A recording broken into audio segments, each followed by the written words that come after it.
भारत के संविधान का अनुच्छेद 368 राष्ट्रीय आपातकाल नेशनल इमरजेंसी से संबंधित है। इसे आसान भाषा में ऐसे समझ सकते हैं। अनुच्छेद 368 क्या है?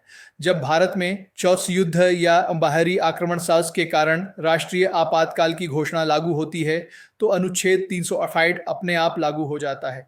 इसका मतलब यह है कि 1. अनुच्छेद 19 में दिए गए मौलिक अधिकार निलंबित हो जाते हैं। अनुच्छेद 19 नागरिकों को कुछ स्वतंत्रताएं देता है, जैसे भाषण और अभिव्यक्ति की स्वतंत्रता, शांतिपूर्वक इकट्ठा होने की स्वतंत्रता, संघ या संगठन बनाने की स्वतंत्रता आदि। जब अनुच्छेद 318 लागू होता है तो ये सभी स्वतंत्रताएं स्वतः ही निलंबित हो जाती हैं।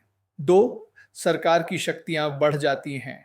राज्य यानी सरकार को ऐसे कानून बनाने या ऐसे कार्यकारी कदम उठाने की शक्ति मिल जाती है जो सामान्य परिस्थितियों में अनुच्छेद 19 के तहत मौलिक अधिकारों का उल्लंघन कर सकते थे।